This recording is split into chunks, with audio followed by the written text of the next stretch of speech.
আসসালামু আলাইকুম। বউ শাশুড়ি রান্নাঘর থেকে আপনাদের জানাই স্বাগতম। আমি এখন নুডলস রান্না করব। নুডলস রান্না করার জন্য এখানে সব কিছু নিয়ে নিয়েছি। সয়া সস, 3টা ডিম, ধনেপাতা কুচি, গাজর কুচি, পেঁয়াজ কুচি, মুরগির মাংস ছোট ছোট পিস করে নিয়েছি। এখন তেলের মধ্যে দিয়ে ডিমগুলো ভাজা ভাজা করব।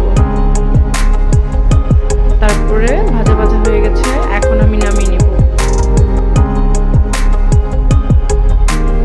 তারপর ওই প্যানের মধ্যেই আমি তেল দিয়ে দিব পরিমাণ মতো।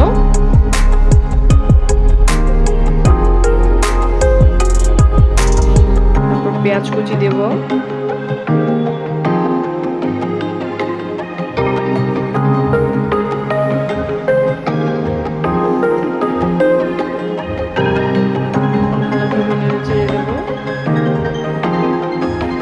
তারপর আদা রসুন বাটা দিব 1 চা চামচ।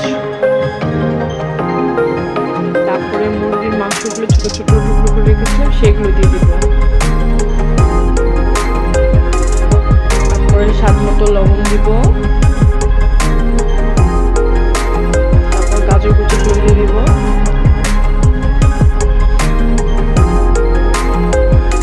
একটু ভালোভাবে মিশিয়ে নেব।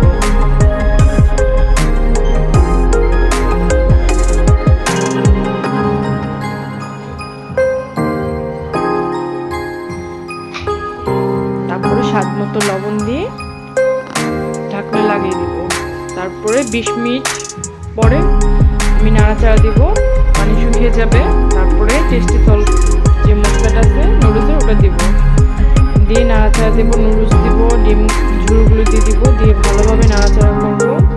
নাড়াচাড়া করে তারপর পরিমাণ মতো এখানে 3-4 চামচের মতো সয়া সস আছে, সয়া সসটা দিয়ে দিব। তারপরে ম্যাজিক মশলা আছে ওইটা 2 প্যাকেট দিব।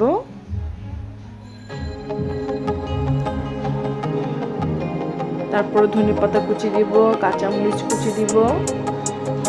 তারপর ভালোভাবে মিশিয়ে নিব।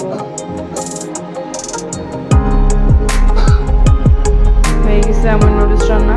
অনেক ইয়ামি হয়, অনেক মজা হয়। আপনারা বাসায় ট্রাই করে দেখতে পারেন। যদি আমার ভিডিও ভালো লাগে তাহলে প্লিজ সাবস্ক্রাইব করবেন, একটা লাইক দিবেন।